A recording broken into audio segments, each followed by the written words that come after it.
Well, thank you very much, and thank you for being here as we take a very vital action to protect and defend American farmers and reduce prices for the American consumers. And we've done that in so many different fields, and this is a little bit of a different field, but we're bringing prices way down. We inherited a total mess from the Biden administration, the highest inflation in the country's history, and very, very high prices, and prices are coming down, and they're very, very far down on energy. Energy's come, in fact, we hit a very important number, sacred number. We had 3 states in the last 2 days, reported by our energy group, a group of very strong energy people, who said we hit $1.99 a gallon in 3 different states, and that's an amazing accomplishment because the gasoline prices are coming down. When gasoline comes down, everything, it's such a big category that when gasoline comes down, sort of everything sort of follows. But we inherited a mess.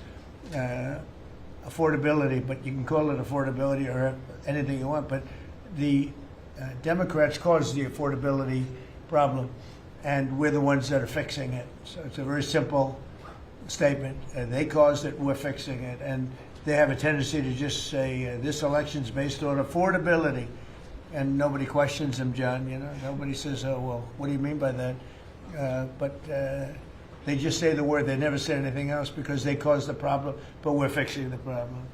And we're pleased to be joined today by many of the wonderful members of the farming community, as well as the Secretary of Agriculture, Brooke Rollins. Brooke, thank you. Thank you, sir. Treasury Secretary Scott Bessent. Thank you very much, Scott. Senator John Bozeman. Thank you, John. Good job. John Hoeven. Thank you, John. And Deb Fisher. Thank you very much. As well as Representative Austin Scott, who's been with us right from the beginning. Thank you, Austin. Good job. I'm delighted to announce this afternoon that the United States will be taking a small portion of the hundreds of billions of dollars we receive in tariffs. We are making a lot of money from countries that took advantage of us for years. They took advantage of us like nobody's ever seen. Our deficits are way down because of tariffs. I guess because of the election, because without the election you wouldn't have tariffs. You'd be sitting here losing your shirt. But we're taking in billions. We're really taking in trillions of dollars, if you think about it, Scott, because the real number is, you know, when you think of all the money being poured into the country for new auto plants and all of the other things, AI. So what we're doing is we're taking a relatively small portion of that, and we're going to be giving and providing it to the farmers in economic assistance. And we love our farmers, and as you know, the farmers like me, because you know, based on voting trends, you could call it voting trends or anything else, but they're great people. They're the backbone of our country. So we're going to use that money to provide $12 billion in economic assistance to American farmers. $12 billion is a lot of money, Meryl. What do you think? Peanuts for you, though, right? Peanuts. She's a farmer of rice. This relief will provide much-needed certainty to farmers as they get this year's harvest to market and look ahead to next year's crops, and it'll help them continue their efforts to lower food prices for American families. And again, we inherited something that we inherited the worst inflation in the history of our country, and we're taking care of it. Farmers are an indispensable national asset, part of the backbone of America. I've always felt it so strongly. They're so important. Unfortunately, under sleepy Joe Biden, he's a sleepy guy, our farmers were crushed by the worst inflation in modern history and crippling restrictions on energy, water, and countless other necessities for farmers. And what they did to the farmer in terms of putting the brakes on was just absolutely unacceptable. In my first term, we had an agricultural trade surplus by a lot. We had a big surplus, meaning we were exporting American agricultural products all over the world, making a net profit, and in many cases a very substantial profit. He came in and ruined it. Biden turned that surplus into a gaping agricultural deficit that continues to this day, but we're knocking it down. It's starting to go very good. In fact, China, as you know, is buying a tremendous amount of soybeans, and the number, I spoke with President Xi recently, very recently, and I think he's going to do even more than he promised to do. So I think the relationship is a very good one. I think he's going to do more than he promised to do, and what he promised to do is a lot. So we're very happy with that. In the last year, Biden bankruptcies rose by 55%, having to do with farms. So farm bankruptcies under Joe Biden went up 55%. That's not good. But now we're once again in a position where a president is able to put farmers first. But unfortunately, I'm the only president that does that. On day one, I terminated the Green New Scam. Energy prices are down. Gasoline prices are down. We've slashed record numbers of crippling regulations, and we're working on huge trade deals, already securing $60 billion in agricultural purchase commitments. And, you know, Biden made none. He didn't make any trade deals having to do with the farmers or any of it. It's crazy. China committed. He was the worst president in the history of our country, by the way, in case anybody has any questions. China committed to over $40 billion of soybean purchases, and that's a commitment. And I asked President Xi if he could even up it. And I think he'll do that. I mean, not a commitment. The 40 billion is a commitment, but the soybean farmers are quite happy. Since my successful meeting in South Korea with President Xi, purchases have been made and soybeans are being exported out of the United States to China as we speak. And I say that our soybeans, I told this to President Xi, our soybeans are more nutritious than competitors. Somebody said, is that a Trump statement or is that real? In fact, you know who asked me that question? President Xi asked me that question. He said, really, I had never heard of it. And he was a food purchaser for a long time. But that's what I hear. And Japan agreed to $8 billion in purchases of corn, soybeans, ethanol, fertilizer, aviation, biofuel, and rice.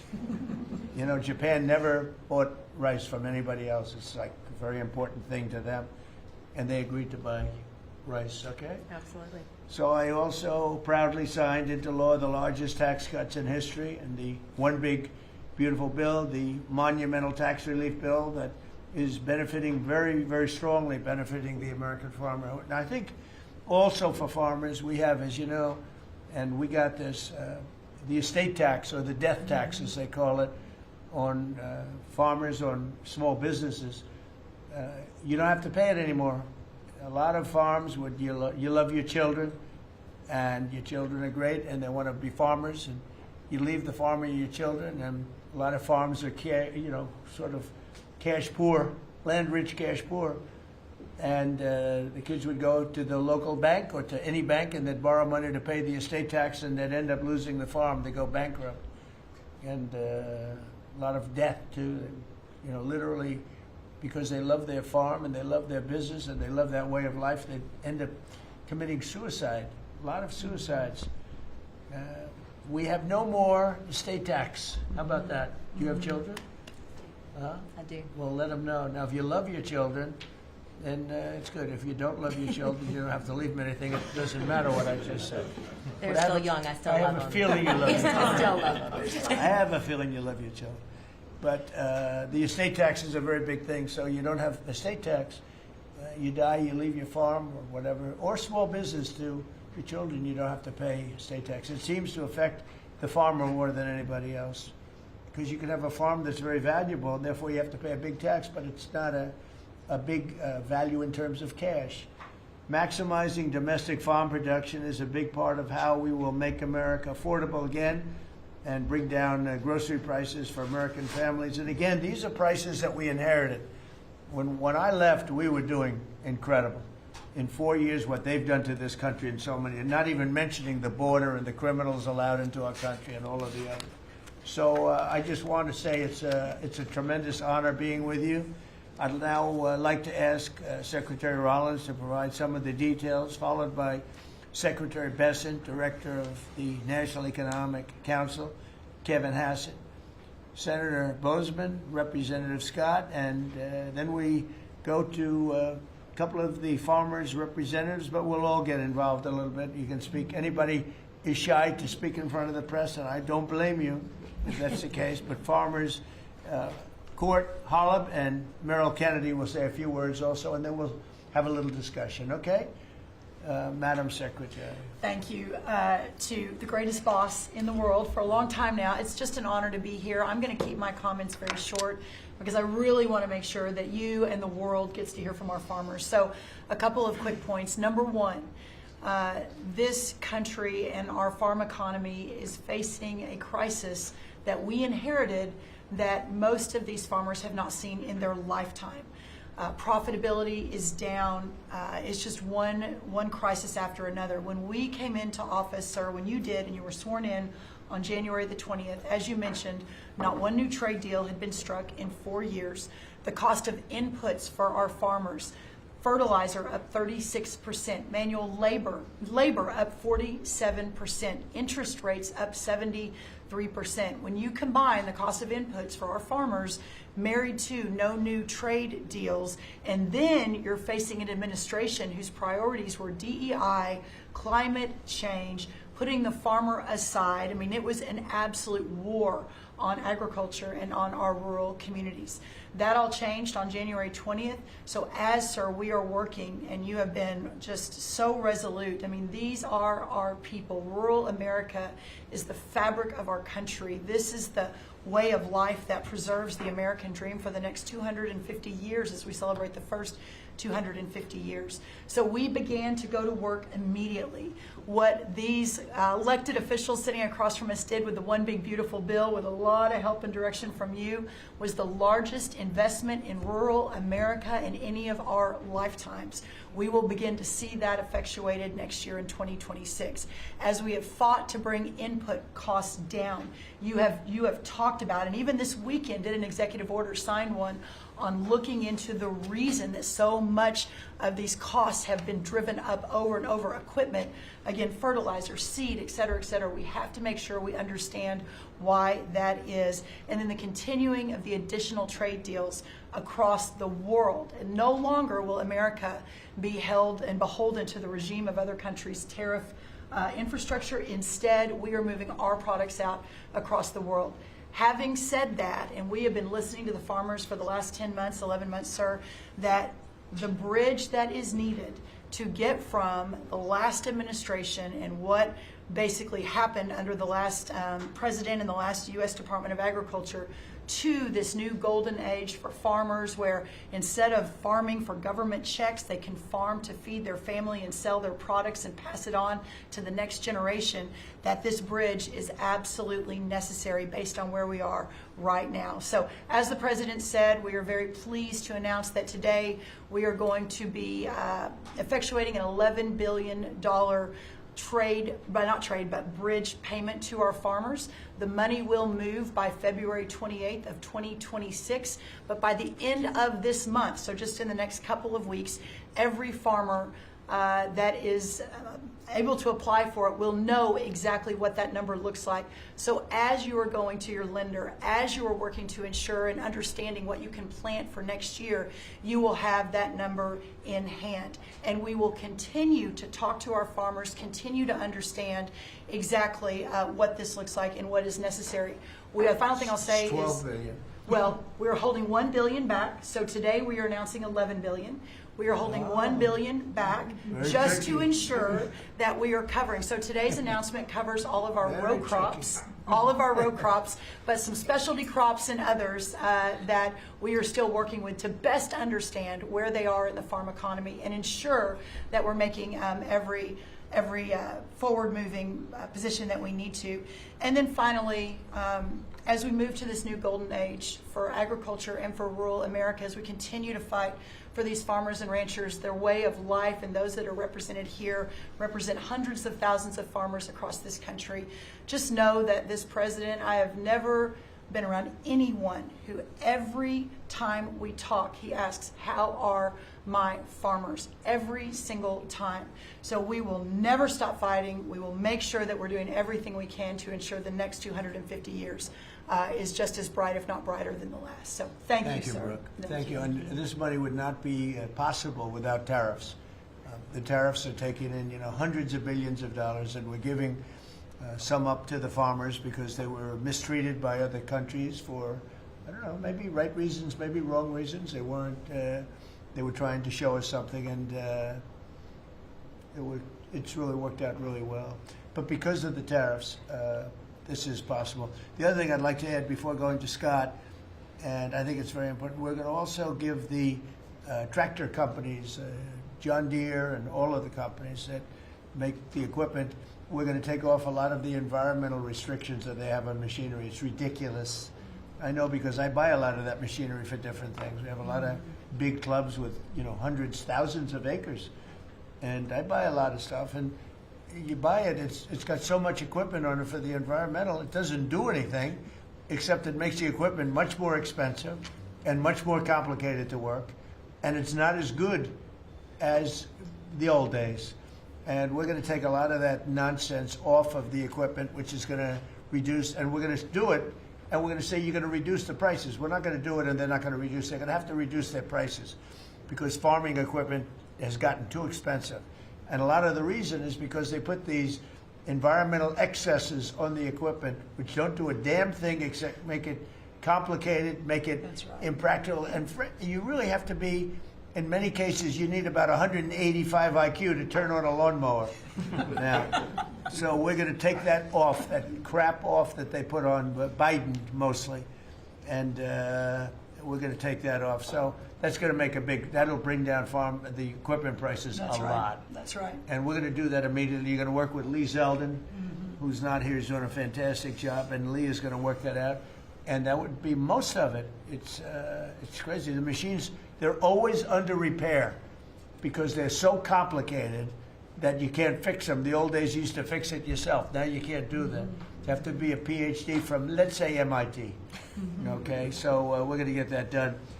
Scott, please go ahead. Good. Thank you, Mr. President. Thank you to the farmers to join us today. And I will tell all of you here that when either in person or when we are on a call with President Xi, the first thing the president asking for is more soybean purchases. That's right. We don't talk about geopolitics. We don't talk about trade. It's about soybean We purchases. don't even say hello. We immediately start. Soybean. We start with the soybean, please. Could you do a little? It's always could you do a little more? So, and I think President Xi has heard President Trump. This group represents an American way of life that has fed our nation and its spirit for hundreds of years. You are the caretakers of the most productive agricultural country on earth.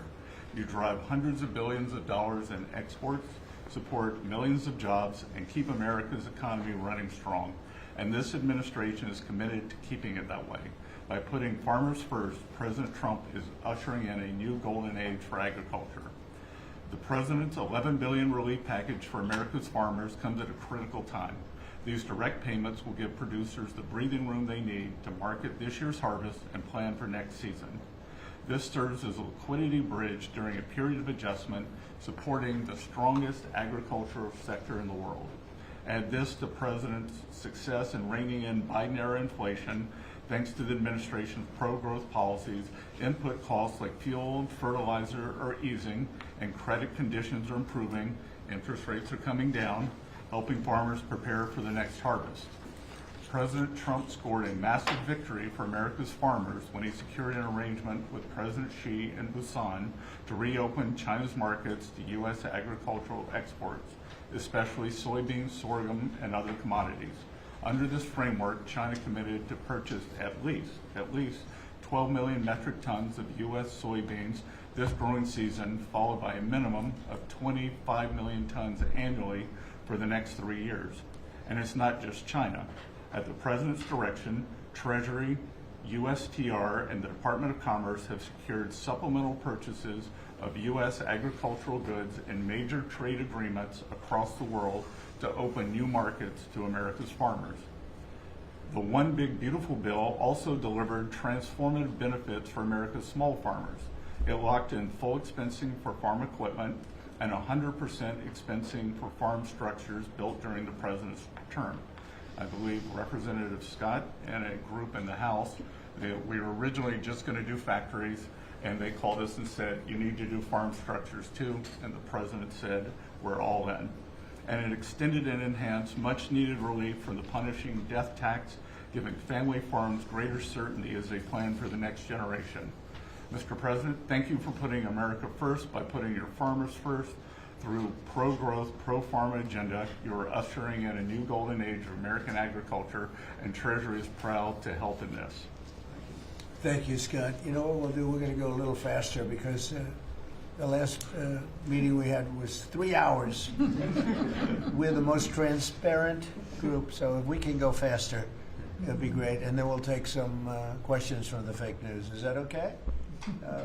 Kevin, go real fast. Kevin. Yeah, I could go really fast, sir. Yeah. Sir, the farm economy, you always ask me to just get a few numbers to put it in perspective.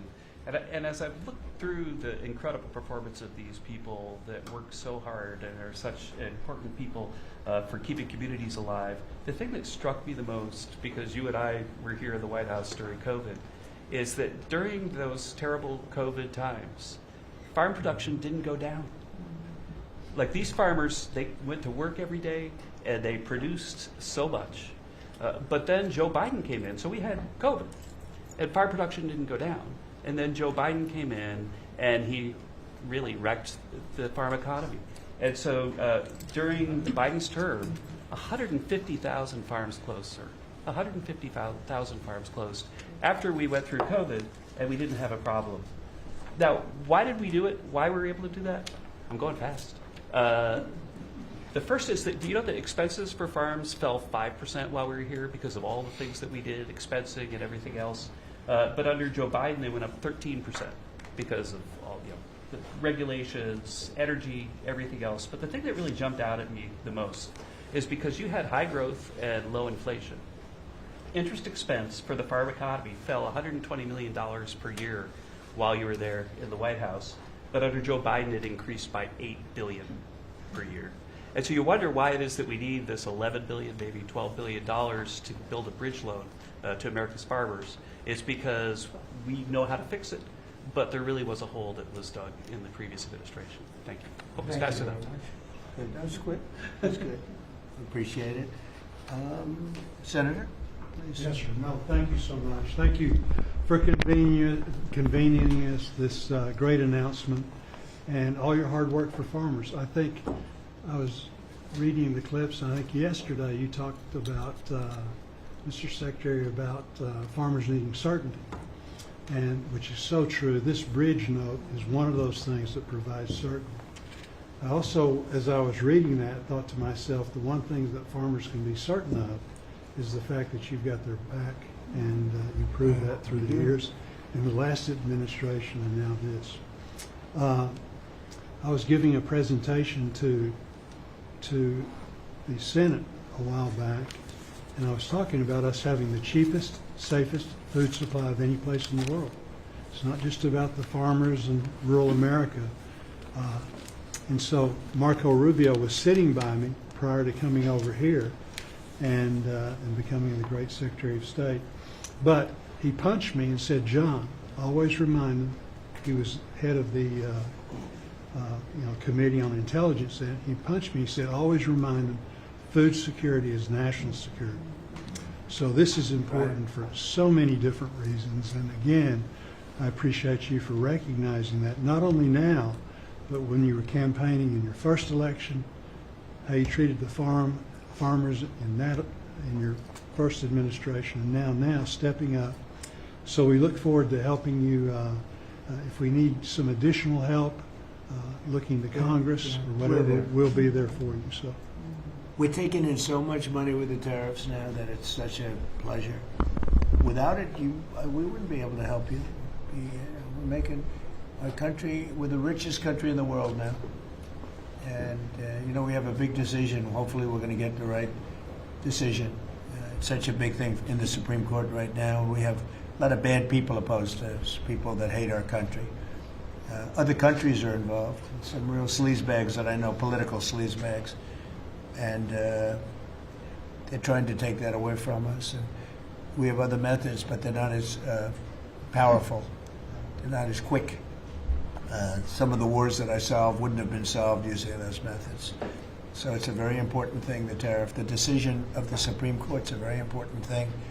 And Scott, we can do it other ways, but it's slow and it's cumbersome, and it doesn't have the power. It doesn't have the national security power that what we have. So I hope we're going to be successful. That's all I can tell you. Austin, please. Thank you, John. First of all, President, thank you for the selection of Brooke Rollins as Secretary of Agriculture. That was a big first step. You want to keep her? Absolutely. Can I Absolutely. butt in and second that? She's not only her, but her staff does a tremendous job. I agree. And Remember we eggs? do Remember we came in and all she does. Absolutely. the people in the media, I'm going to be nice, people in the media were 3 days into offices here, right? They're saying egg prices are up like 90%, more than that. And I said, I just got here. I didn't know about it. I just anyway. She got those prices down to below what they were before. She's doing a great job. Now beef is starting to come down, and some other things are starting to come down. Again, we inherited these problems, but we're getting them down. Go ahead, please. She's a Austin. fact-based decision maker, and the egg issue is where I learned about her. She said, we're not going to use a vaccine that doesn't work. We're going to develop a vaccine that does. Right. And that is 100% what it takes. And so we have to make decisions based on facts. And President Trump, the trade issues, I want to thank you for exposing what other countries are doing to us. Yep. I want to mention one specifically for the benefit of Kevin and Scott. I hope they're paying attention to it, but the European Union deforestation regulation, where they are imposing on our landowners rules that were established for Brazil, and now they're telling the American farmer what they can and can't do on their own land through this European Union deforestation regulation. Now, what does that tell? Explain that. They are telling the American farmer that if their timber is cut and they are going to use that land for pasture land or for production agriculture, that they will not take the timber or the byproducts from the sale of that timber. And I have talked with James a little earlier about we need to make it clear to Europe, Mr. President. If you could give me a 2-paragraph statement on that, I will give that to them, and they will do what they have to do. Yes, sir. We're always helping them, and they do this kind of stuff. And they pass little regulations that cost billions of dollars. It takes them 2 minutes to do it. They do it. Very tough. No good. You give me a couple of paragraphs. That's all. We don't have to do a lengthy study, and I'll get that changed fast. Okay? Thank you very much, President. We love you. It's incredible.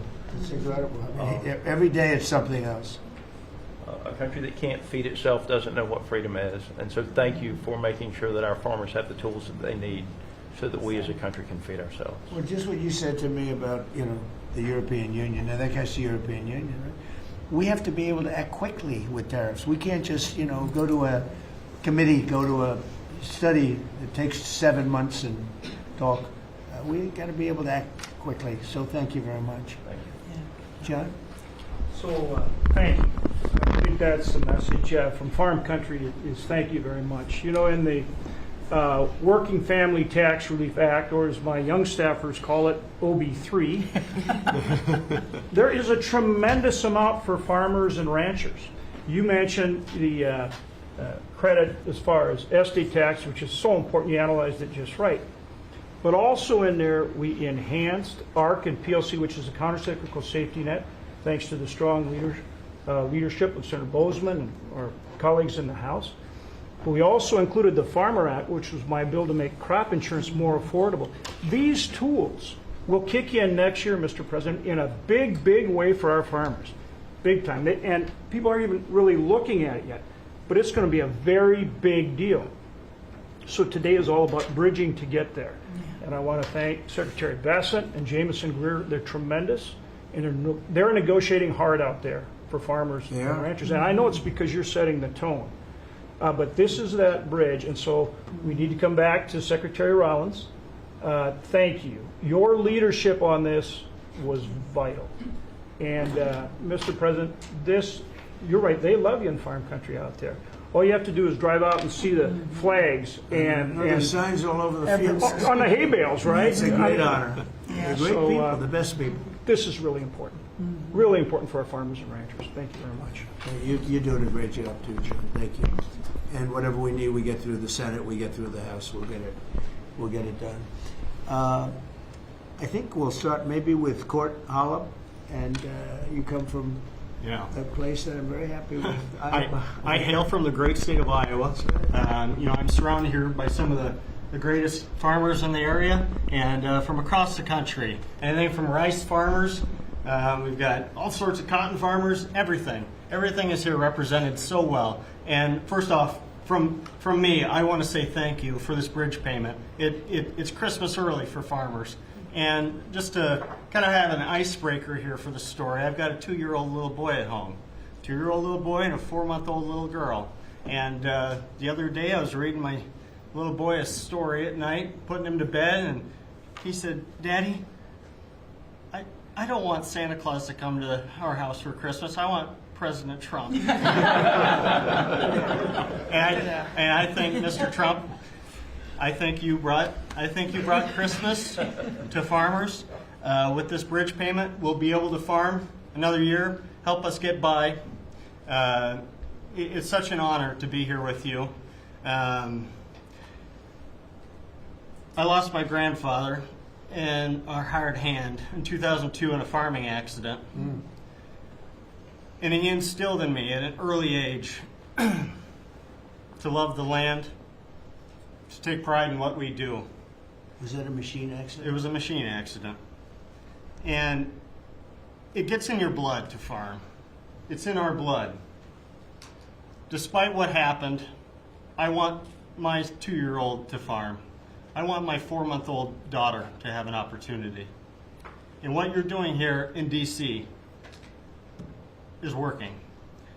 You have a backbone to stand up to other countries for trade. You're getting things done. Tax provisions. I'll be able to potentially pass on a farm to my children because of you. Ethanol. You're working for ethanol, trying to get E15 year-round. We're dealing with California, Prop 12. Let's continue to work on that. I think we can have a lot of domestic product used here in the country, and we can keep America first, and you're good at that. That is who you are. And if we keep that E15, you could have the biggest. E15 is a big deal? E15 is a great deal, year-round. Okay. You could have the biggest stamp. I did that. Trump did that, and we would thank you. Farmers would love you more than anything if we could continue that. Continue to use domestic product, use the byproducts, and even be able to export to other countries. And so what you've done here, and just having us here in the White House with you, sitting beside the Secretary and all these other great individuals here, what a true honor. And I will take pride in this meeting, and I will take this home for many generations to come. And because of what you're doing, hopefully them generations can stay on the whole of land farm. Well, we're going to bring you into the Oval Office when we're finished, okay? The farmers, nobody amazing. else, just the farmers. And we'll take some pictures. Our representatives also, okay? We have to look at them because they're doing a great job, John and Austin. We appreciate it. You're doing a great job. Meryl, go ahead, please. Tell us about rice. Rice. Well, thank you, first of all, for inviting me here. And my friend, the secretary, you have an incredible lady right here. She really is. Along with being a mother of 3 and a wife, I run my family's agribusiness, Kennedy Rice Mill, in a little town called Moraige, Louisiana, about 1,000 people in the northern part of the state. We employ around 150 people, taking rice from the field to a finished product, supplying some of the largest food companies that many of you would know here domestically, but also abroad. And my sisters and I, because there is 4 of us, right? I'm the youngest of 4 daughters, started our own rice brand a few years ago to just tell the story of American agriculture that hadn't really been told before. But I wish I was here under better terms. I'll tell you, I think the rice industry thanks you sincerely for what you have done for the California rice market and to Japan. It has been monumental for our industry. But us in the South are really struggling. I mean, this is not just a crisis. I would say it's almost a market dynamics that really are true in an anti-competitive nature, right? So it follows what you sent out this weekend And we do believe that countries are dumping rice into this country today. We've never seen imports this great. Which countries?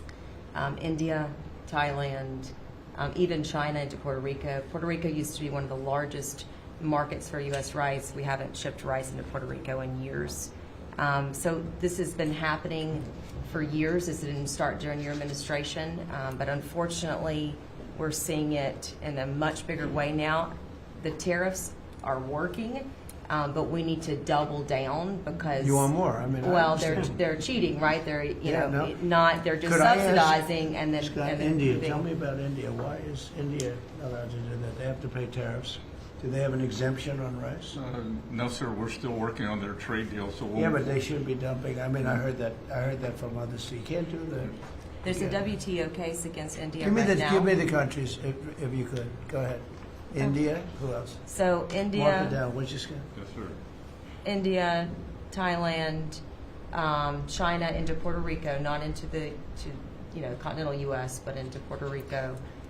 Those are the main culprits. So Puerto Rico used to do a lot of business, and now you're 100% Puerto Rico was U.S. based, all right. and So now easy to it's- settle. Okay. But there's others too, and I can get you a full list. as Give me a well. full list. Of course I can. Yeah. All right. So. Go ahead. So truly, this is a national security issue. I think you put it just perfectly. And so I want for all of us in the room to know that rice is more than just a commodity. It's a currency in many of these And countries. you love rice, right? I You love it? rice. Yes, I'm going to get you to love rice too. The next time you're not going to have a button for a Coke, you're going to have a button for a rice. But The farmers our- love what they do. yeah, That's true. Well, our farmers can feed this nation and many nations abroad, but we need fair trade, not free trade. And so we appreciate what you've done today. We appreciate what you did in the big, beautiful bill. I mean, my word, you really changed reference prices. And, we're hopeful that we can even move that further. I know that rice prices right now are the lowest they've been in over 40 years. So we're going to struggle. We're going to max out on our payments probably. So that's something that I know those in Congress can potentially help us with to change. But again, we appreciate everything you're doing. That's solved so quickly with tariffs to these countries that are illegally shipping. It's solved. Your problem is solved in one day. That's why we have to win the Supreme Court case. In one day, that problem's solved. It's so unfair. They go out of business. They put everyone out of business. That's what they did to our car industry. We lost more than 50% of our car industry because of that. We lost our chip industry. Went to Taiwan because of that. If you had a president that said, no, you can't do that, it's 100% or 200% tariff on chips if you make them outside of the United, we would have never lost our chip industry. But we're going to have 40 or 50% of it back very shortly because they're all coming in now from Taiwan. They're building chip companies. But it's the same thing with rice. Thank you, Dawn, Yeah. very much. Thank Really you. nice. Well, it'll be good.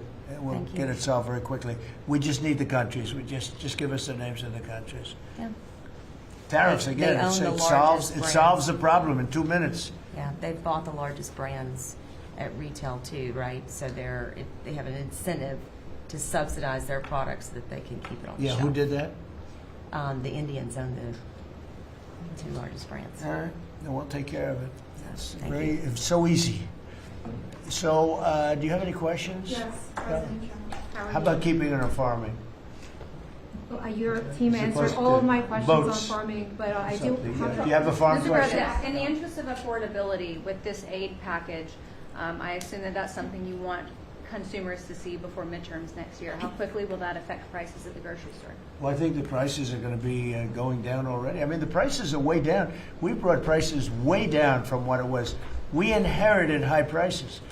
We inherited the biggest inflation in the history of our country.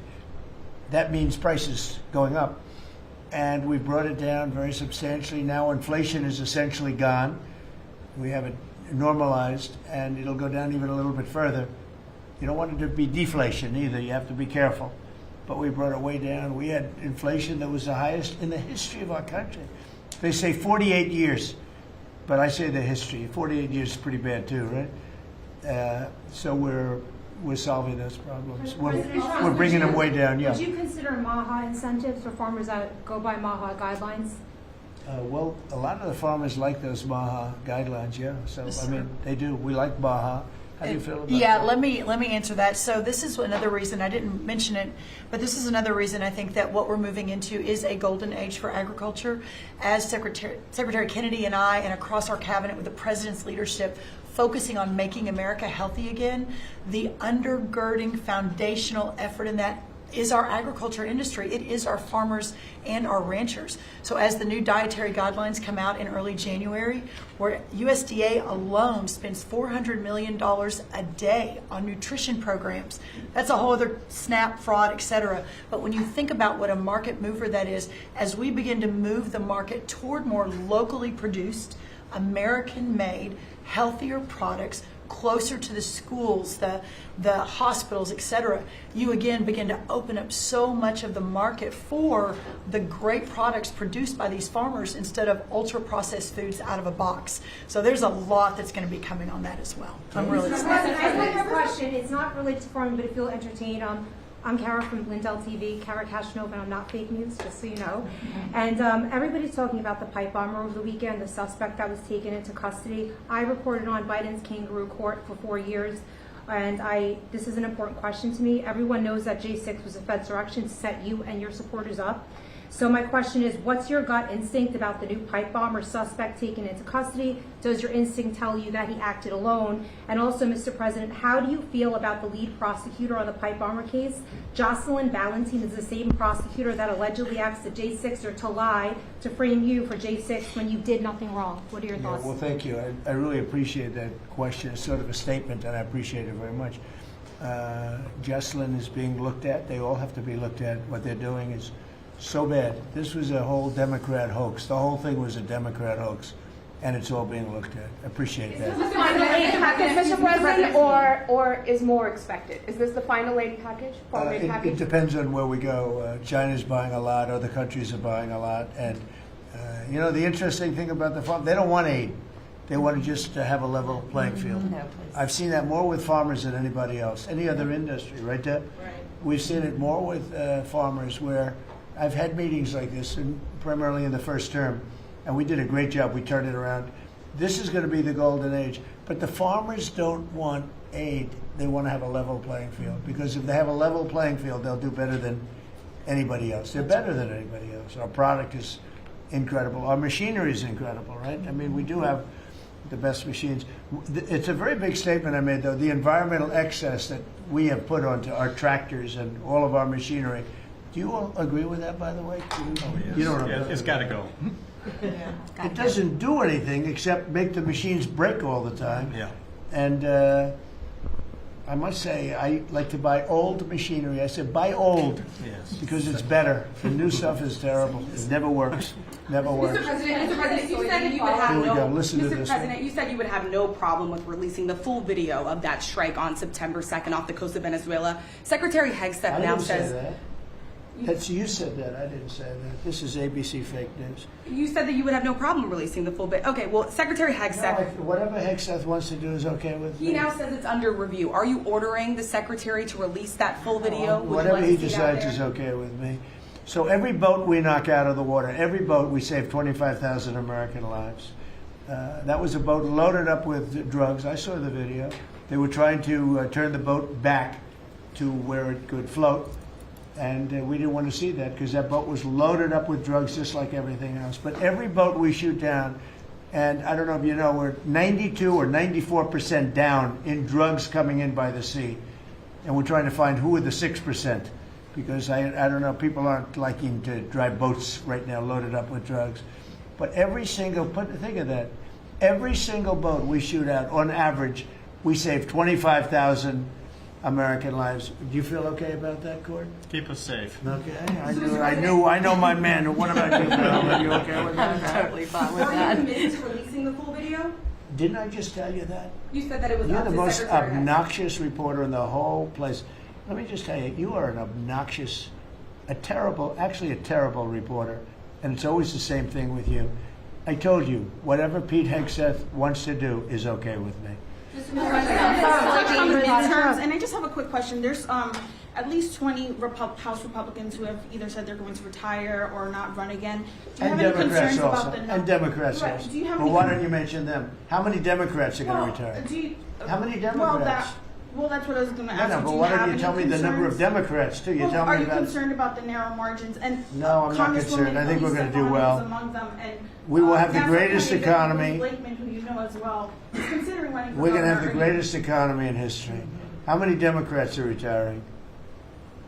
How come you only know the Republicans but not the Because Democrats? I came prepared to ask you a question about. No, you're the kind of- unprepared because you should know the Democrats. You're totally unprepared. Go ahead. Well, can I ask a quick Who follow-up you with? about? Who you with? I'm with New York Newsday, and I also have a quick follow-up. Congresswoman Elise Stefanik is among those who is running for She's New York great. governor.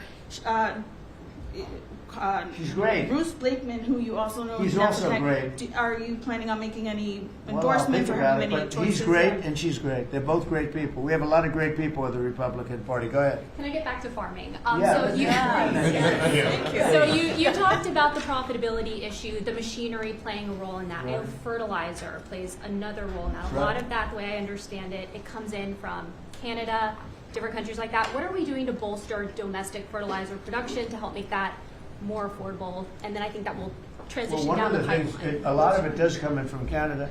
And so we'll end up putting very severe tariffs on that if we have to, because that's the way you want to bolster here. And we can do it here. We can all do that here. But I would say what you do, you put very severe tariffs on from coming into other countries. You'll be making your own fertilizer. In fact, Secretary Burgum, this cabinet is so remarkable. Instead of just seeing each other every month, we're literally talking every day, multiples of times a day. But our Secretary of the Interior, I, and Secretary Besson and others, we have a whole plan in place, including the reshoring of fertilizer and the opportunity to do it in America. Having said that, we've also, per the President's guidance, issued a directive. These fertilizer companies, the seed companies, the equipment companies, all of the above, as our farmers have struggled year over year, the meat packing companies continue to make a lot of money, hand over fist, a lot of foreign-owned companies. So that's why the President has been very unequivocal in saying we got to figure out why all these input costs are skyrocketing and all of our farmers are struggling, which we're going to do. So That is when a they great take question. when and they very take important. like fertilizer out of the country, all of a sudden we don't do it anymore. And then they start charging and sending very high prices from other countries, whether it's Canada or somebody else. We're not going to let that happen. Okay? On the quality of foreign produce. You spoke about soybeans and how the quality here in the United States obviously is a lot better. That's what I've heard. Yeah, is the default of this administration, because that's an issue I understand with root vegetables, citrus as well. Is the default of this administration that even if it's a little bit more expensive homegrown, you will choose homegrown over cheaper produce abroad? I like homegrown. Some things we can't grow because we don't have the heat. There are some things, little delicacies or maybe not such delicacies, but they grow better in warmer climates, very warm climates actually. But for the most part, I like homegrown. Mr. President, thank you. One on this announcement and then one on foreign policy, if I may. Are you open to tapping into tariff revenue again should farmers find they need additional relief to get to that level playing field? If we're going to make the farmers so strong, and I'm not even talking about financially, because they just want to be able to produce what they can produce, and we're going to make them so strong that it will be indeed a golden age for farmers. And then on Russia and we had it going in the first administration, and then Biden came in and ruined everything. They had no idea what they would. They did. I mean, I think they hated the farmer. I love the farmer. That's why I got 94% of the vote from the farmers. But they hated the farmers. I love the farmers. Go ahead. And then on Russia and Ukraine, obviously your administration has been having talks with each side. Given that there is no peace deal at this point, will your administration stay engaged in those talks to effort a peace deal? We just want to see people stop from being killed.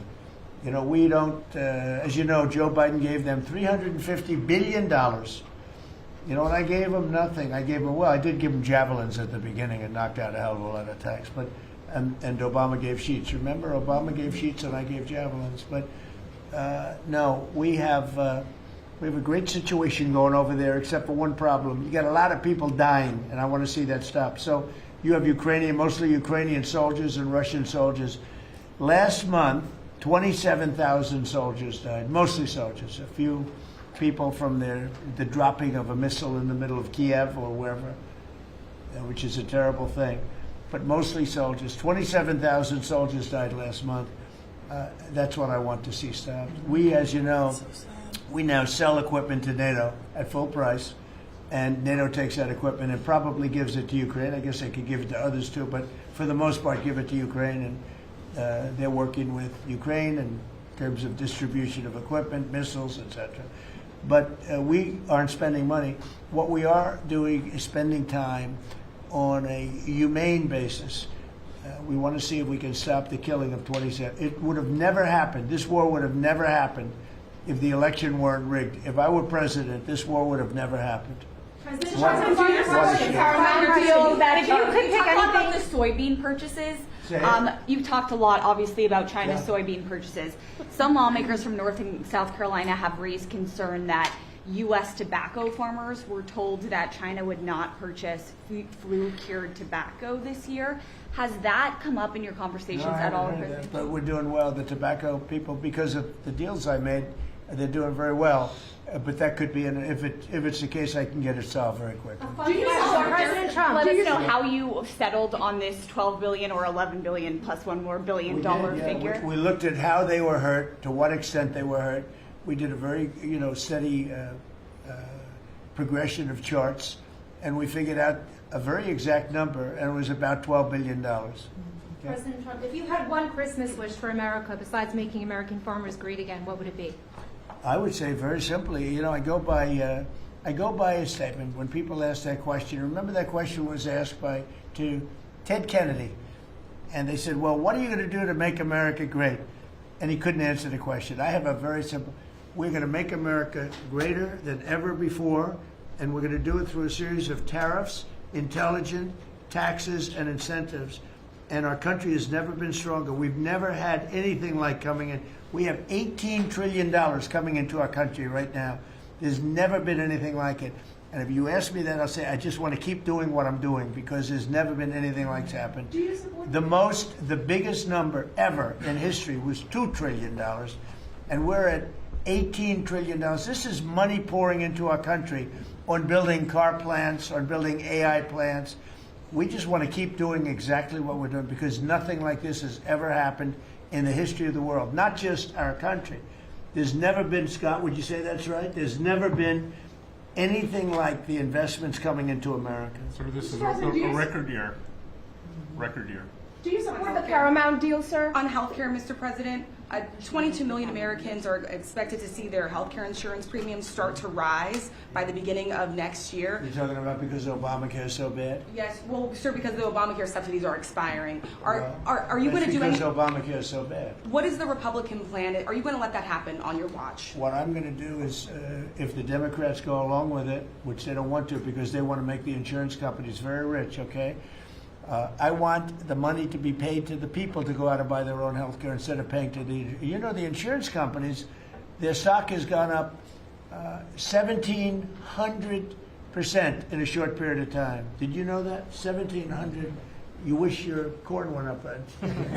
But the insurance companies' stock has gone up by 1,700%, 1,800%.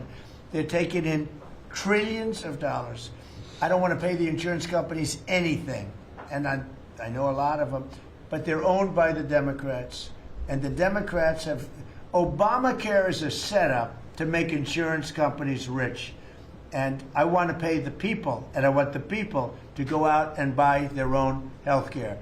And that's what we want to do, and that's what the Republicans want to do, because Obamacare is a disaster. And I said it 5 years ago, 4 years ago, 3 years ago.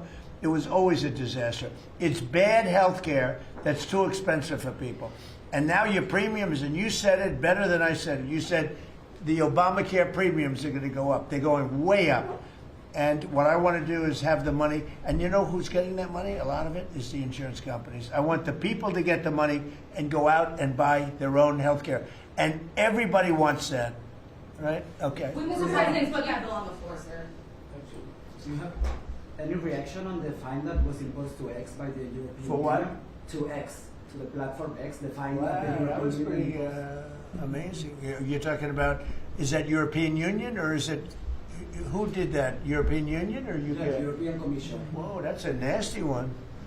Do I you don't consider know. it an attack? Elon has not called me to ask for help on that one. But no, it's a tough thing. I don't think it's right. No, I don't think it's right. I don't see, how they can do that. No, I'm not. I'll speak about it later. I'm going to get a full report on it. Look, Europe has to be very careful. They're doing a lot of things. We want to keep Europe. Europe is going in some bad directions. It's very bad for the people. We don't want Europe to change so much. They're going in some very bad directions. That was a big thing.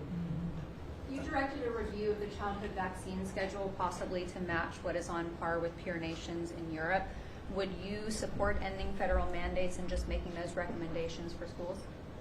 You're going to have to say it again. As far as the vaccine Louder. As far as the vaccine schedule for children, would you support ending the federal mandates and making it optional for schools? Well, we're looking at a lot of things having to do with vaccines and with the different. I think we take like 88 different shots, all wrapped up in one big glass of stuff like that, and we're going to be reducing it very substantially.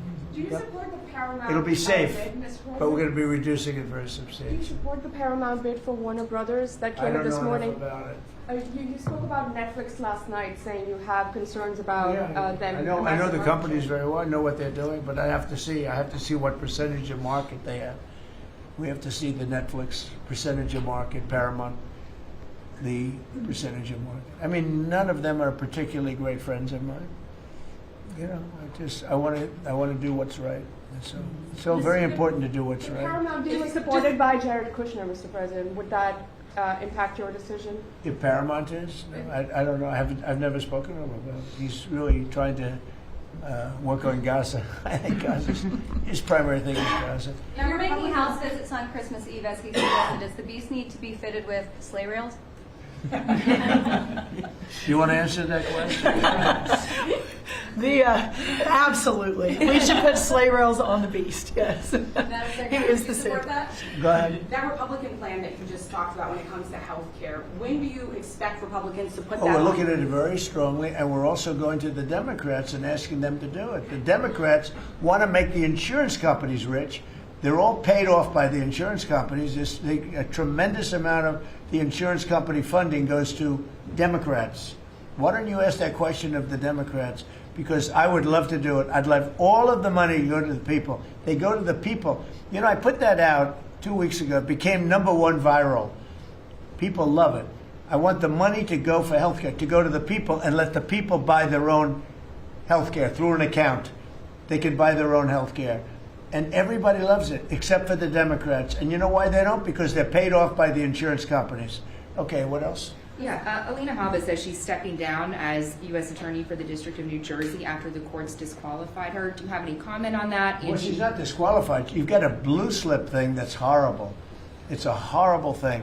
It makes it impossible to appoint a judge or a U.S. attorney, and it's a shame. And the Republicans should be ashamed of themselves that they allow this to go on, because I can't appoint a U.S. attorney that's not a Democrat, because they put a block on it. So if you appoint in Virginia or in New Jersey or in California a U.S. attorney or a judge, I mean, a judge situation is ridiculous.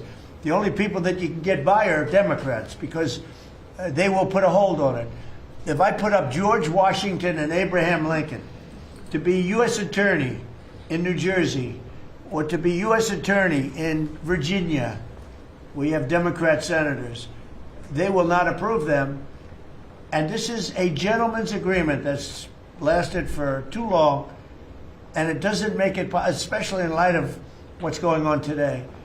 It means you can't appoint a Republican U.S. attorney, and we don't play the same game with them, but they do. And I hope that somebody speaks to Senator Grassley about doing something about the blue slip, because I'm telling you, John, I put up great people, top people, highest education, the best lawyers to be like U.S. attorney, and both senators. It only takes one, but if they're Democrat senators, they say we're not going to approve it. I had a couple of them say, why don't you appoint Democrats? All because Senator Grassley, with his blue slip stuff, will not let anybody go by. By the way, the Democrats have violated the blue slip provision on numerous occasions, but we don't do it. And what it means is, I guess I just have to keep appointing people for 3 months and then just appoint another one.